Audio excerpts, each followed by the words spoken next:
नमस्कार, आप देख रहे हैं युग करवट न्यूज और आपके साथ मैं हूं शोभा भारती। पेश है आज का हमारा न्यूज बुलेटिन। आइए नजर डालते हैं आज के हेडलाइंस पर।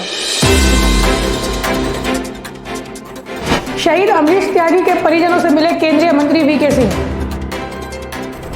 आंदोलनरत किसानों को भरोसा, कृषि कानूनों पर सर्दियों में होगी सरकार से वार्ता। और सद्भावना दौड़ के नाम पर ठगे गए युवा की मारपीट। केंद्रीय राज्य मंत्री वीके सिंह मुरादनगर के गांव हिसाली पहुंचे। वहां उन्होंने अमरीश त्यागी को श्रद्धांजलि दी। वीके सिंह ने ग्रामवासियों की मांग पर तत्काल कार्य शुरू करने के निर्देश भी दिए। केंद्रीय सड़क एवं परिवहन तथा नागरिक उड्डयन राज्य मंत्री retired general VK Singh Muradnagar के गांव हिसाली पहुंचे, जहां उन्होंने सेनानायक स्वर्गीय अमरीश त्यागी को श्रद्धांजलि दी, साथ ही उनके परिजनों को सांत्वना भी दी। यहां ग्रामीणों ने गांव में स्वर्गीय अमरीश त्यागी के नाम से प्रवेश द्वार और मुख्य द्वार का नामकरण करने की मांग की। ग्रामवासियों ने गांव के आसपास के क्षेत्र में सड़क निर्माण और विकास कार्य कराने की मांग भी की। केंद्रीय मंत्री वीके सिंह ने मौके पर ही एसडीएम को तत्काल सभी मांगे मानने और उन पर काम शुरू करने के निर्देश दिए। उल्लेखनीय है कि सेना में नायक पद पर रहे अमरीश त्यागी वर्ष 2005 में हिमालय की पहाड़ियों में लापता हो गए थे, जिनका पार्थिव शरीर 23 सितंबर को बरामद हुआ था। ब्यूरो रिपोर्ट, युग करवट। तीनों कृषि कानूनों को लेकर पिछले 10 महीने से दिल्ली के बॉर्डर पर डटे किसानों को अब जल्द ही सरकार से वार्ता होने की संभावना है।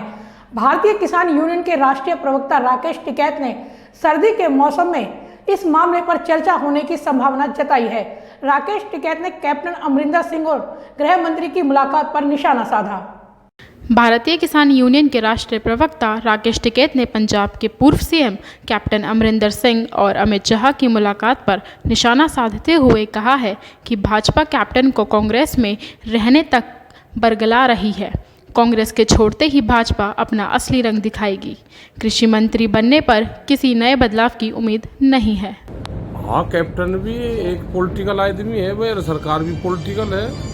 हाँ, तो कोई हल निकल सकता है? उन्होंने कृषि कानून कैप्टन बातचीत की है, कोई बीजेपी में तो है नहीं और हमारे साथ कोई बातचीत हुई नहीं। कैप्टन ने कहा कृषि कानूनों को लेकर गृह मंत्री से बातचीत हुई है। हाँ, बातचीत तो हमारी भी 20 बार हुई, 12 बार बातचीत हुई किसान संगठन। राकेश टिकैत ने संभावना जताई है कि सर्दियां शुरू होने पर बातचीत की शुरुआत सरकार से होगी।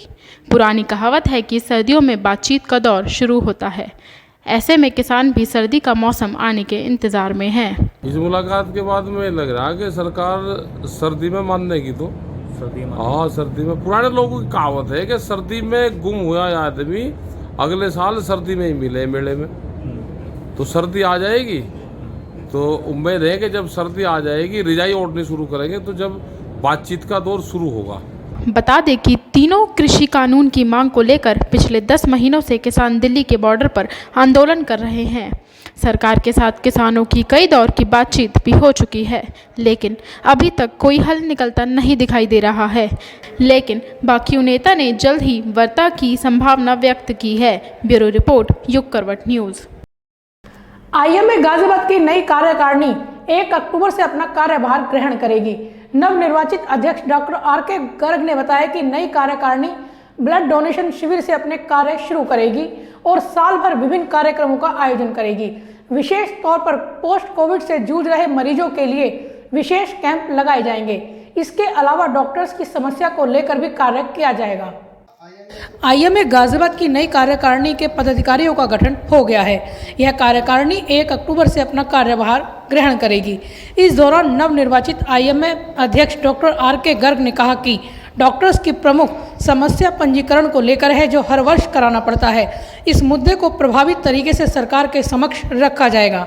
इस नई टीम का फर्स्ट प्रोग्राम इस ब्लड डोनेशन कैंप, जो हम 3 सेंटर पे, संतोष मेडिकल कॉलेज में, गाजियाबाद ब्लड बैंक में, लाइफलाइन ब्लड बैंक में ऑर्गेनाइज करने जा रहे हैं। ये हमारा फर्स्ट एजेंडा है। जो डॉक्टर्स की विभिन्न समस्याएं रही, जैसे ऑनलाइन पंजीकरण, इसमें गाजियाबाद डॉक्टर्स की जो मेन प्रॉब्लम्स हैं, एक तो नगर निगम ने हम लोगों पर लाइसेंसिंग फीस लगाई है। हमें लाइसेंसिंग फीस देने में कोई आपत्ति नहीं है। हमें प्रॉब्लम ये है कि जो बड़े इंस्टीट्यूट हैं उन पर तो कम लाइसेंसिंग फीस है, जो छोटे क्लिनिक्स हैं उन पर ज़्यादा फीस है। तो ये विसंगति दूर होनी चाहिए। आईएमए के नवनिर्वाचित सचिव डॉक्टर संजीव कुमार जैन ने कहा कि डॉक्टर्स को हर साल रिन्यू कराना पड़ता है। इसकी वजह से डॉक्टर्स को काफ़ी दिक्कतों का सामना करना पड़ता है। लाइसेंस शुल्क में भी काफ़ी विसंगतियां हैं। लेकिन हमारी सबसे बड़ी समस्या तो इस समय नगर निगम का लाइसेंस और जो हमारा ईयरली रजिस्ट्रेशन होता है। इवन एमसीआई भी 5 साल में रजिस्ट्रेशन करती है डॉक्टर्स का। यूपी में तो 1 टाइम रजिस्ट्रेशन है, लेकिन दिल्ली में हर 5 साल में हम लोग री रजिस्ट्रेशन करवाते हैं। लेकिन ये 1 साल का तो हमें कहीं से कहीं तक समझ में नहीं आया। अब पिछले कोविड टाइम के पीरियड में देख लीजिए, मतलब कोविड की वजह से लाइसेंस डिलेट कर दिया गया, लेकिन उसके बाद जो है फिर लाइसेंस किया गया 3 महीने बाद फिर दोबारा से लाइसेंस। प्रमुख समस्याओं में मतलब this is the main issue कि मतलब every year we have to renew our licence and that is मतलब डॉक्टर्स को लाइन में लगना पड़ता है, सारी प्रोटोकॉल, फिर वो A to Z सारे सर्टिफिकेट जमा करने पड़ते हैं। एक बार सर्टिफिकेट सारे जमा हो गए, लोड हो गए, लेकिन फिर दोबारा से सारे सर्टिफिकेट जमा करने पड़ते हैं। लेकिन जो ये लाइसेंसिंग चीज़ बनी थी ईयरली लाइसेंस का, ये इसलिए बना था कि जिससे जो है झोला छाप डॉक्टर्स हैं उनको वो पकड़ में आ सकें, लेकिन समस्या तो जैसी की तैसी है। नई कार्यकारिणी के पदाधिकारियों ने कहा है कि साल भर हेल्थ अवेयरनेस के कार्यक्रम आयोजित कराए जाएंगे। पोस्ट कोविड से जूझ रहे मरीजों के लिए भी विशेष शिविर का आयोजन किया जाएगा। ब्यूरो रिपोर्ट, युग करवट न्यूज। एक और जहां पूरे देश में आज़ादी की 75वीं वर्षगांठ पर अमृत महोत्सव मनाया जा रहा है, वहीं इसकी आड़ में कुछ संस्था खेल आयोजन के नाम पर युवाओं को ठगने का काम कर रही हैं। ऐसा ही एक मामला लोनी में सामने आया है, जहां छात्रों से सद्भावना दौड़ के नाम पर रजिस्ट्रेशन फीस तो जमा करा ली गई, लेकिन इनाम की धनराशि देने के नाम पर मारपीट कर दी गई। आज़ादी के अमृत महोत्सव के दौरान देश भर में विभिन्न कार्यक्रमों का आयोजन सरकारी व गैर सरकारी संस्थाओं द्वारा किया जा रहा है, लेकिन कुछ संस्थाएं आज़ादी के इस महोत्सव की आड़ में ठगी करने से बाज नहीं आ रही हैं। लोनी के खड़खड़ी में ऐसा ही एक मामला सामने आया है, जहां ट्रस्ट मी फाउंडेशन द्वारा सद्भावना दौड़ का आयोजन तो करवाया गया, लेकिन इनाम देने के नाम पर प्रतियोगिताओं के साथ मारपीट की गई। क्या नाम आपका? आकाश राठी। आकाश, कहाँ से आए हो आप? मोदीनगर से आए हैं। मोदीनगर से लोनी किस लिए आए थे आज? जी, यहाँ पे रनिंग कंपटीशन था। हाँ। 800 मीटर, 1600 मीटर, 3 किलोमीटर। सर यहाँ पे हमने दौड़ करी, फर्स्ट सेकंड थर्ड भी आए जी हम। ये हमारा भाई सेकंड आया है, एक फर्स्ट आया हो रहा।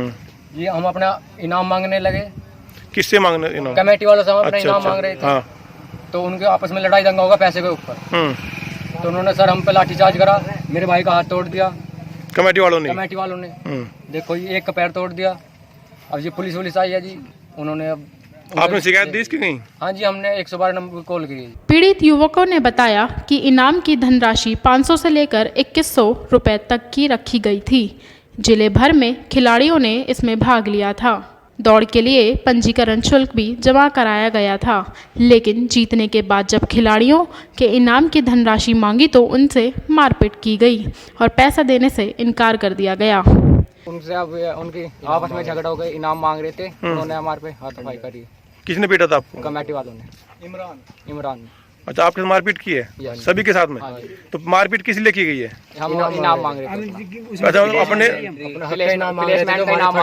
अपना इनाम मांगा तो उन्होंने पीटा आपको? है कितने लोग थे पीटने वाले? वो 10-12 थे। लोनी के खड़खड़ी गांव में चौधरी रघुबीर सिंह स्टेडियम में दौड़ का आयोजन किया गया था।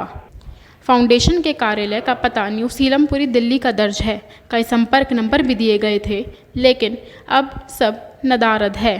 प्रतियोगिता में भाग लेने वाले युवक अपने को ठगा सा महसूस कर रहे हैं। ब्यूरो रिपोर्ट, युग करवट न्यूज़। तो फिलहाल आज के लिए बस इतना ही। गाजियाबाद और आसपास की खबरों के लिए देखते रहिए युग करवट, और विस्तार से खबरों को जानने के लिए पढ़िए युग करवट न्यूज़पेपर। सब्सक्राइब कीजिए युग करवट।